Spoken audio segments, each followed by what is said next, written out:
Fight ಇಷ್ಟ ಆಯಿತು, hero ಇಷ್ಟ ಆದರು. ಹೀರೋಯಿನು ಇಷ್ಟ ಆದರು, ಹೀರೋನು ಇಷ್ಟ ಆದರು, ಚೆನ್ನಾಗಿ ಕಾಣಿಸಿದ್ರು. ಮತ್ತು ಸಿನಿಮಾ ಯಾವ ಥರ ಇತ್ತು ಅಂದರೆ ಟ್ವಿಸ್ಟ್ ಮೇಲೆ ಟ್ವಿಸ್ಟು ಚೆನ್ನಾಗಿತ್ತು. ಒಬ್ಬ ಸೋಲ್ಜರ್ ನಕ್ಸಲೆಟ್ ಆಗೋದು ಇದೆಯಲ್ಲ, ಸೊ ಅದು ನಮಗೆ ಒಂಥರ ತಲೆಗೆ ಹುಳ ಬಿಟ್ಟಾಗಾಯಿತು. ಲಾಸ್ಟ್ಗೆ ಇದ್ದಿದ್ದು ಹುಳ ಬಿಟ್ಬಿಟ್ರಪ್ಪ OLCಯಲ್ಲಿ. ಇದ್ದಿದ್ದು ಹುಳ ಬಿಟ್ಬಿಟ್ಟು ಲಾಸ್ಟಿಗೆ ನೆಕ್ಸ್ಟ್ ಇದೆ ಅಂತ ಟಿಂಟ್ ಕೊಟ್ರಲ್ಲ, ತುಂಬ ಖುಷಿ ಆಯಿತು. ನಾನು ಯಾವುದಾದ್ರೂ OLC ಅಂದರೆ ಯಾವುದೋ ಎಣ್ಣೆ ಬ್ರ್ಯಾಂಡ್ ಅಂದ್ಕೊಂಡಿದ್ದೆ ಅಲ್ಲ, ಬಟ್ ಇದು ಸೋಲ್ಜರ್ ಅವ್ರ ಕತೆ. ತುಂಬ ಖುಷಿ ಆಯಿತು, ಸಖತ್ತಾಗಿತ್ತು. ಕನ್ನಡ ಸಿನಿಮಾಗಳನ್ನ ಬೆಳಿಬೇಕಂದ್ರೆ ಏನು ಬದನೆಕಾಯಿ ಬೆಳೀತದಣ್ಣ, ನಾವು ಬೆಳೆಸ್ಬೇಕು ಕಣ, ಬರಬೇಕು ಕಣ.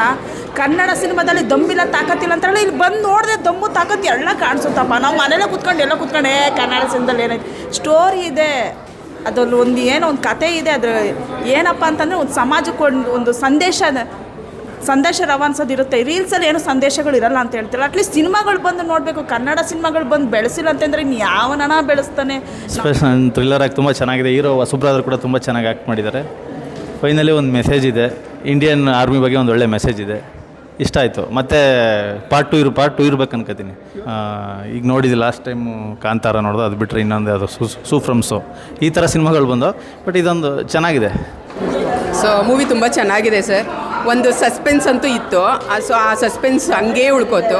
ಸೊ ಸೆಕೆಂಡ್ ಹಾಫ್ ಏನು ಬರುತ್ತೆ ಅಂತ ಕ್ಯೂರಿಯಾಸಿಟಿ ಅಂತೂ ಇದೆ. ಸೊ ಏನು ಬರ್ಬೋದು ಅಂತ. ಹೀರೋ ಹ್ಯಾಕ್ಟ್ ಅಂತೂ ತುಂಬಾ ಇಷ್ಟ ಆಯಿತು. ಅದೇ ಅವರಿಬ್ಬರು ಒಂದಾಗಲಿಲ್ಲ, ಪ್ರೀತಿ ಒಂದಾಗಲಿಲ್ಲ ಅನ್ನೋದೊಂದು ಫೀಲ್ ಇದೆ. ಸೊ ಸೆಕೆಂಡ್ ಹಾಫಲ್ಲಾದರೂ ಒಂದಾಗ್ಬೋದು ಅಂತ ಅನ್ಕೊತೀನಿ. ಸೊ ಹೀರೋಯಿನ್ ಆ್ಯಕ್ಟಿಂಗ್ ಅಂತೂ ಮಸ್ತಾಗಿದೆ, ತುಂಬ ಚೆನ್ನಾಗಿದೆ. ತುಂಬಾ ಚೆನ್ನಾಗಿದೆ. ಆ ಸ್ಟೋರಿ ಆಗಿರ್ಬೋದು, ಸ್ಟಾರ್ಟಿಂಗ್ ಟು ಎಂಡ್ವರೆಗೂ ಎಲ್ಲೂ ಬೋರೇ ಬರಲ್ಲ, ಅಷ್ಟು ಚೆನ್ನಾಗಿದೆ ಮೂವಿ. ಏನು ಅಂತಂದರೆ ಲೈಕ್ ಅವ್ರು ಮಾಡಿರೋ ಆ್ಯಕ್ಟಿಂಗ್ಸ್ ಆ್ಯಂಡ್ ಅವರು ಒಂಥರ ಡಿಫ್ರೆಂಟ್ ಸ್ಟೋರಿ ಇದೆ, ಒಳ್ಳೆ ಮೆಸೇಜ್ ಇದೆ. ಅದು ಮೂವಿ ಒಳ್ಳೆ ಸಖತ್ತಾಗಿದೆ, ಚೆನ್ನಾಗಿದೆ ಸರ್. ಮೂವಿ ಬಂದಿದ್ದಕ್ಕೂ ಸಾರ್ಥಕ ಆಯಿತು, ಚೆನ್ನಾಗಿದೆ. ಹೊಸಪೇಟೆಯಿಂದ ಬಂದಿದ್ದೀವಿ ನಾವು. ಒಳ್ಳೆ ಸ್ಕ್ರಿಪ್ಟ್ ಚೆನ್ನಾಗಿದೆ. ಪಾರ್ಟ್ 2 ಬರಬೇಕು. ಪಾರ್ಟ್ 2 ಅಲ್ಲಿ ಇರೋದು ಇನ್ನೂ ಒಳ್ಳೆ ಕಾನ್ಸೆಪ್ಟ್ ಬರಬೇಕು. ಚೆನ್ನಾಗಿ ಯಾಕೆ ಮಾಡಿದ್ದಾರೆ ಅಂದರೆ ಇದು ಅವ್ರ ಮೊದಲನೇ ಸಿನಿಮಾ ಅಂತ ಅನ್ಸೋದೇ ಇಲ್ಲ, ಅಷ್ಟು ಚೆನ್ನಾಗಿ ಮಾಡಿದ್ದಾರೆ. ಏನು ಇಷ್ಟ ಆಯಿತು ಹೀರೋ ಅವರೇ ಇಷ್ಟ ಆದರು, ಅಷ್ಟು ಚೆನ್ನಾಗಿ ಮಾಡಿದ್ದಾರೆ. ಸಿನಿಮಾ ಬಗ್ಗೆ ಏನು? ಸಿನಿಮಾದಲ್ಲಿ ಎಲ್ಲನೂ ಚೆನ್ನಾಗಿದೆ, ಕತೆ ಚೆನ್ನಾಗಿದೆ, ಎಲ್ಲರೂ ಬಂದು ನೋಡಿ, ಚೆನ್ನಾಗಿದೆ. Overall super movie. One sided love story ಇದು. ಸೊ ಅದು ತುಂಬಾ ಇಷ್ಟ ಆಯಿತು. ಸೊ ಓವರಾಲ್ ಮೂವಿನೇ ಇಷ್ಟ ಆಯಿತು. ಅದೇ ಡಿಫ್ರೆಂಟ್ ಸ್ಟೋರಿ ಅಂತ ಹೇಳ್ತಿದ್ದೀನಲ್ಲ, ಸೊ ಬಂದು ನೋಡಿದ್ರೇ ಗೊತ್ತಾಗುತ್ತೆ ಹೇಗಿದೆ ಸ್ಟೋರಿ, ಮೂವಿ ಹೇಗಿದೆ ಅಂತ ಅಂದ್ಬಿಟ್ಟು. ಮೇಘಾ ಶೆಟ್ಟಿ ಮ್ಯಾಮ್ದು ಆ್ಯಕ್ಟಿಂಗು ತುಂಬ ಚೆನ್ನಾಗಿದೆ, ಕ್ಯೂಟಾಗಿ ಕಾಣಿಸ್ಕೊಂಡಿದ್ದಾರೆ. ಮೂವಿ ಚೆನ್ನಾಗಿದೆ, ಬಂದು ನೋಡಿ. ತುಂಬ ಚೆನ್ನಾಗಿದೆ. ಏನು ಇಷ್ಟ ಆಯಿತು?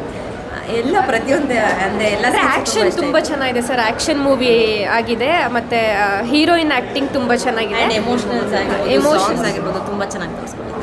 ಚೂರು ಸ್ಟಾರ್ಟಿಂಗ್ ಟು ಟಿಲ್ ಎಂಡ್ವರೆಗೂ ಬೋರ್ ಆಗಲ್ಲ, ಅಷ್ಟು ಚೆನ್ನಾಗಿ ಬಂದಿದೆ. ಅದು ತುಂಬ ಚೆನ್ನಾಗಿದೆ ಸರ್ ಮೂವಿ. ಎಲ್ಲರೂ ಇಷ್ಟ ಆದರು. ಹೀರೋಯಿನ ನಾವು ಆಲ್ರೆಡಿ ನೋಡಿದ್ದೀವಿ ಸ್ಕ್ರೀನ್ ಮೇಲೆ. ಹೀರೋ ಫಸ್ಟ್ ಟೈಮ್ ನೋಡ್ತಿರೋದ್ರಿಂದ ತುಂಬ ಇಷ್ಟ ಆದರು. ಫಸ್ಟ್ ಮೂವಿಲೇ ತುಂಬ ಚೆನ್ನಾಗಿತ್ತು. ತುಂಬ ಚೆನ್ನಾಗಿದೆ ಮೂವಿ, ತುಂಬ ಚೆನ್ನಾಗಿ ಬಂದಿದೆ. ಸ್ಟೋರಿ ಇನ್ನೂ ಚೆನ್ನಾಗಿದೆ. ಹೀರೋ ಫಸ್ಟ್ ಟೈಮ್ ಆ್ಯಕ್ಟಿಂಗ್ ಇನ್ನೂ ಸಕ್ಕತ್ತಾಗಿ ಬಂದಿದೆ. ಹೀರೋಯಿನ್ ಅಂತೂ ನಾವು ಫಸ್ಟ್ ಟೈಮ್ ನೋಡಿರೋದ್ರಿಂದ ಅವ್ರ ಬಗ್ಗೆ ಏನು ಹೇಳೋ ಅಂಥದ್ದೇನಿಲ್ಲ, ಅವರು ತುಂಬ ಚೆನ್ನಾಗಿ ಮಾಡಿದ್ದಾರೆ. ತುಂಬ ಚೆನ್ನಾಗಿದೆ ಫಿಲಮ್ಮು. ಇಡೀ ಮಕ್ಕಳಿಗೆ, ನೀವು ಅಪ್ಪ ಅಮ್ಮನಿಗೆ, ಫ್ಯಾಮಿಲಿ ಎಲ್ಲ ಕರ್ಕೊಂಡು ಕನ್ನಡ ನೋಡಿ ಉಳಿಸಿ ಬೆಳೆಸಿ ಹರಿಸಿ ಹಾರೈಸಿ ಬಂದು ಥಿಯೇಟ್ರಲ್ಲೇ ನೋಡಿ ಪಿಕ್ಚರ್, ನಿಮ್ಗೆ ಗೊತ್ತಾಗುತ್ತೆ ಸ್ಟೋರಿ. Thank you. ಮೀನ್ಸ್ ಈಗಿನ ಜನ್ರೇಷನ್ಗೆ ತುಂಬ ಚೆನ್ನಾಗಿ ತೆಗೆದಿದ್ದಾರೆ. ಇಟ್ಸ್ ಕಂಪ್ಲೀಟ್ ಫ್ಯಾಮಿಲಿ ಎಂಟರ್ಟೈನ್ಮೆಂಟ್ ಅಂತ ಹೇಳಕ್ಕೆ ಇಷ್ಟಪಡ್ತಾಯಿದ್ದೀನಿ. ಒಂದು ಲವ್ ಸೀನ್ ಇರ್ಬೋದು, ಒಂದು ಫ್ಯಾಮಿಲಿ ಎಂಟರ್ಟೈನ್ಮೆಂಟ್ ಇರ್ಬೋದು, ಕಾಮಿಡಿ ಇರ್ಬೋದು, ಎಲ್ಲ ಒಂದು ಆ್ಯಕ್ಷನ್ ಇರ್ಬೋದು, ಎಲ್ಲ ಪ್ಯಾಕೇಜು ಇದೆ ಈ ಮೂವಿಲಿ. ಬಟ್ ಸೆಕೆಂಡ್ ಪಾರ್ಟು ಬರ್ತಾಯಿದೆ. ಫಸ್ಟ್ ಪಾರ್ಟ್ ಅಂತೂ ಅಲ್ಟಿಮೇಟ್ ಆಗಿದೆ. ಆ್ಯಂಡ್ ಕಂಗ್ರ್ಯಾಚುಲೇಷನ್ ಅಂತ ಹೇಳಕ್ಕೆ ಇಷ್ಟಪಡ್ತಾಯಿದ್ದೀನಿ. ಹೊಸ ಕಲೆಗಾರರು ಎಲ್ಲರೂ ಸೇರಿ ಹೊಸ ಪ್ರತಿಭೆ ತೋರಿಸ್ತಾ ಇದ್ದಾರೆ. ಅವ್ರ ಕಲೆನ ನಮ್ಮಂಥ ಕನ್ನಡ ಜನಗಳು ನೋಡಿ ಬಂದು ಆರೈಸಿ ಅಂತ ಹೇಳಕ್ಕೆ ಇಷ್ಟಪಡ್ತಾಯಿದ್ದೀನಿ.